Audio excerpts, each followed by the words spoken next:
Cálido saludo. Nos encontramos con el doctor Álvaro Andrés Hamburger Fernández, experto en construcción literaria, redacción científica y autor de un sinnúmero de artículos que orientan a los principiantes en la escritura. El doctor Álvaro Hamburger ha sido invitado por la Vicerrectoría de Investigaciones de la Universidad Militar Nueva Granada a esta su casa a acompañarnos en la formación de los estudiantes y docentes en sus primeros pasos de la investigación científica. Doctor Álvaro Andrés, muy buenas tardes. Eduardo, muy buenas tardes, gracias por la invitación y gracias por esta oportunidad de poder compartir con los estudiantes de formación investigativa. Eh, es un placer estar con ustedes. Muy bien, doctor Álvaro Andrés. Vamos a hacer un video corto, un diálogo con el doctor eh, Álvaro Andrés Hamburger sobre el tema de la escritura científica. ¿Cómo darle un consejo o una serie de ideas, de tips a los estudiantes que inician a escribir? Casi siempre uno cuando le proponen hacer un escrito ve una hoja en blanco y la ve grandísima porque no sabe Efectivamente. si ponerle puntos, comas, hacer un mapa mental, escribir un árbol de ideas. ¿De qué manera se orienta la primera escritura de un trabajo a un estudiante doctoral? Sí, interesante pregunta, Eduardo. Mira, las características de la redacción científica son las mismas características de la redacción en general. Los buenos escritores reconocen que para llegar a serlo, ellos han pasado por cuatro pasos, y es que para ser un buen escritor, primero yo tengo que tener qué decir, segundo, debo saber cómo decirlo, tercero, debo saber a quién lo voy a decir, y cuarto, debo saber para qué lo digo. Entonces, para responder al primer aspecto, una persona tiene algo que decir cuando previamente ha desarrollado un proceso de investigación o ha leído mucho, porque la lectura y la investigación son las que te dan el conocimiento necesario para poder escribir acerca de una temática determinada. El segundo punto es el de los cómo, o sea, yo puedo tener muchas cosas que decir, pero ¿cómo lo voy a decir? Entonces, ese es el asunto de los métodos y de los géneros literarios. Yo, una vez que tengo un conocimiento, puedo decirlo a través de un artículo científico, a través de una crónica, a través de un informe de investigación, a través de un ensayo, etcétera. Entonces, eso de los cómo es muy importante. Tengo algo que decir y luego decido cómo lo voy a decir.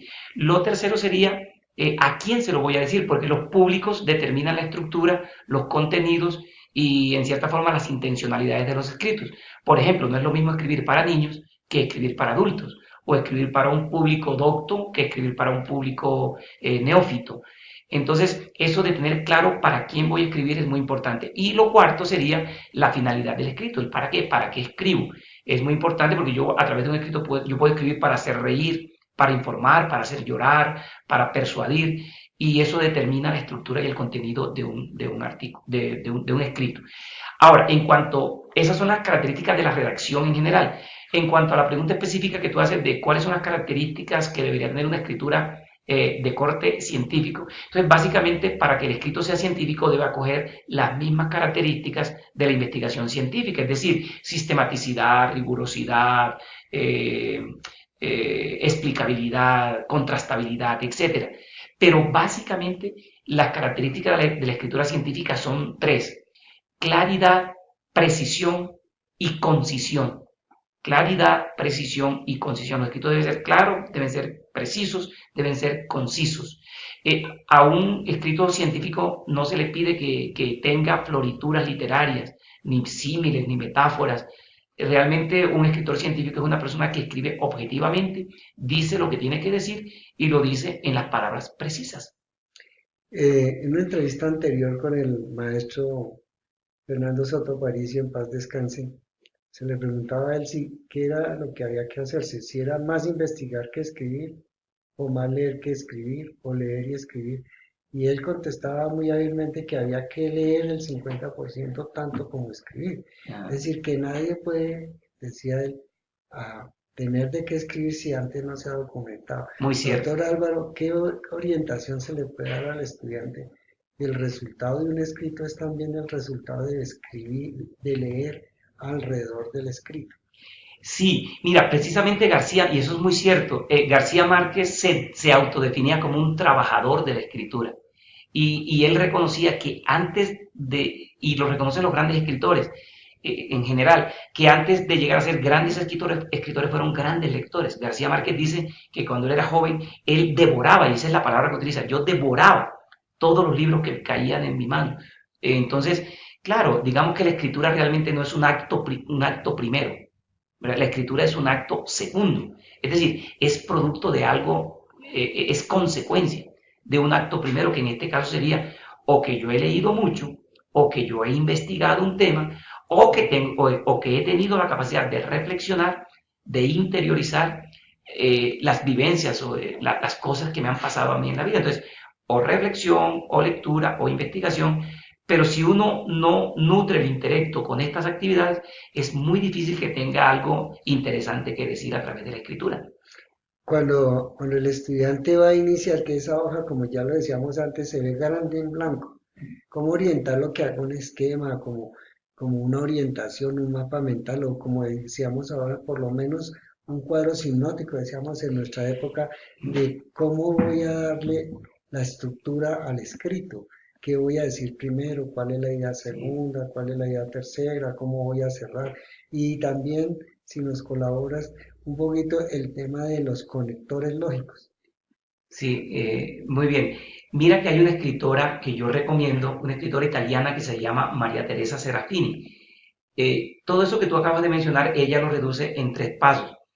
Ella dice que en todo acto de escribir hay tres grandes fases. Ella habla de la preescritura, la escritura y la posescritura. Ujú. Y precisamente lo que tú acabas de mencionar equivale al primer paso. Es decir, es que uno no llega y se sienta frente al computador o frente a la hoja a escribir, sino que la escritura requiere un proceso previo que se llama precisamente preescritura, que sería algo así como un proceso de planeación de la escritura. Es decir, qué voy a escribir, cómo lo voy a escribir, sobre qué tema voy a hablar, qué información tengo sobre esa temática. Y para eso ayuda mucho a hacer, repito, una planeación de tiempos, de lugares, de temas, de contenido, de estructuras. Entonces yo primero planeo el escrito, después viene la etapa de escribir. Ahora, en esa planeación se puede considerar los métodos, las formas, si es preciso que yo haga un esquema, un mapa conceptual, un esquema de ideas, etcétera. Todo eso es válido. En la preescritura es en el momento en que yo me siento ya físicamente, como se puede decir, a escribir. Y la posescritura, que para algunos es el proceso más importante de la producción escrita, es la revisión. O sea, cuando yo me siento, cojo lo que he escrito y empiezo a hacerle una revisión bibliográfica, gramatical, morfológica, etcétera, que es lo que me permite a mí de alguna manera reescribir aquello que ya yo he escrito. De tal manera que la escritura es un proceso intencionado y planeado que requiere unas fases. O sea, uno no puede esperar tener un buen escrito de la noche a la mañana. O sea, la escritura también demanda tiempo y demanda procesos que se deben ir cumpliendo. Entonces, para hacer un buen escrito yo debo contar con un tiempo suficiente y una planeación adecuada. Generalmente hay confusión entre el tema que se va a desarrollar y el título del documento. El estudiante está hablando de un tema disciplinar y va a hacer un trabajo sobre este, y él acude al tema y no al título, o a veces cambia el título por el tema. ¿Cómo orientamos específicamente para que ellos digan, "Mire, este es el tema y esto es lo que debe ser el título"? Que el Claro. título debe tener, me imagino, y unas características distintas para que llame la atención, para que el lector como que se oriente a leer, que le ánimo. Sí. Tú mencionas una cosa que es bien interesante y que, como lo dices, algunas personas confunden. Una cosa es el tema y otra cosa muy distinta es el título. El tema generalmente responde a una macroestructura, ¿verdad? De contenidos, mientras que el tema responde a una microestructura. Lo fundamental del título de un trabajo es que el título se convierte como en una promesa, o sea, a través de un título uno promete que va a desarrollar unos contenidos. Entonces, en ese sentido, los mejores títulos son aquellos que presentan la idea principal de ese escrito que se va a desarrollar. El título en sí solo solamente con leerlo me debe dar suficiente información acerca de qué es lo que se va a hacer, cómo se va a hacer, cuándo se va a hacer y a qué conclusiones ha llegado.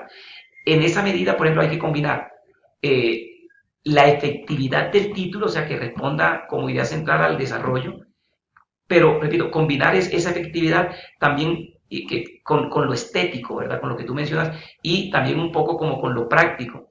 Se dice que los mejores títulos son aquellos que tienen la capacidad de atrapar al lector, es decir, de llamar la atención, que diga, bueno, oiga, qué bien, me interesa leer esto. A eso García Márquez le llamaba atrapar al lector, y él decía, al lector hay que atraparlo desde el título. El título llame en sí mismo me tiene que llamar a leer. Y por eso cuando él, por ejemplo, arranca, solo como ejemplo, Crónicas de una muerte anunciada, ¿verdad? Él dice, el día en que lo iban a matar, Santiago Nazar se levantó a las 5 de la mañana. Ahí ya queda atrapado el lector. Ah, lo iban a matar. ¿Y por qué lo matarían? ¿Cómo ocurrió? Efectivamente lo mataron. Bueno, entonces, y eso de atrapar al lector tiene mucho que ver no solo con el desarrollo del escrito, sino con la titulación. Entonces, hay autores que son expertos en poner títulos, ¿verdad? Pero títulos que realmente obedezcan al desarrollo, porque a veces es muy fácil poner un título que tú nunca desarrollas, lo cual sería una mentira, ¿no? O un engaño para el lector. El título te promete un desarrollo que luego no es abordado en el escrito. Lo ideal es que el título, repito, sea la idea central de aquello que se desarrolla en el escrito en general. Bueno, finalmente para este video que es realmente una introducción, un catalizador, ¿cierto? A los estudiantes y docentes de la Facultad de Estudios a Distancia y, ¿por qué no decirlo al público en general? Mm, Hay distintas formas de conocer. Se Mm, necesita conocer y tener un saber para publicarlo. mm, ¿Por qué no hablamos un tricito del saber práctico? Que nosotros tenemos estudiantes que tienen mucho conocimiento desde su practicidad, sí, de que ya son, ellos ejercen ya como administradores o como ingenieros o como ah, en relaciones internacionales, estudios políticos, en ingeniería industrial, en áreas de producción, en distintas áreas del saber y ellos han trabajado mucho tiempo sobre mm, eso, pero no se ha publicado, entonces queda un mm, conocimiento pues que llamamos tácito, que no está claro. es, expresado. ¿Cómo motivarlos a que tomen de su quehacer, de su conocimiento práctico e intenten, digamos, acogerse a fuentes bibliográficas que le respalden o le contrasten lo que ellos conocen para así hacer unas buenas publicaciones? Sí, mira que eso que tú planteas lo trabajó el padre Bernardo Toro, que fue rector durante muchos años en la Javeriana.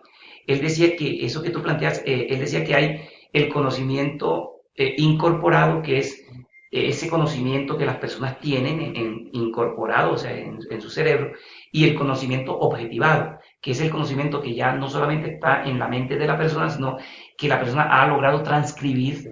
en este caso a través de instrumentos, objetivar, materializar, a través de artículos, de libros, etc. Ese tránsito del saber incorporado al saber objetivado es fundamental. Entonces yo diría que hay que darse a la tarea, o sea, Sí, claro. de hacerlo, de pensar que yo tengo la capacidad de poner por escrito, de materializar aquello que ya en la práctica sé. Mm.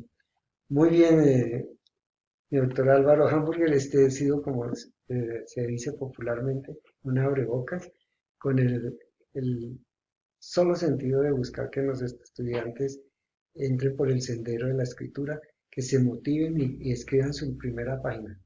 Una vez escrita la primera página, yo creo que nos rinde a todos. Vienen las otras. Muchas gracias, muy Con amable. mucho gusto, Eduardo.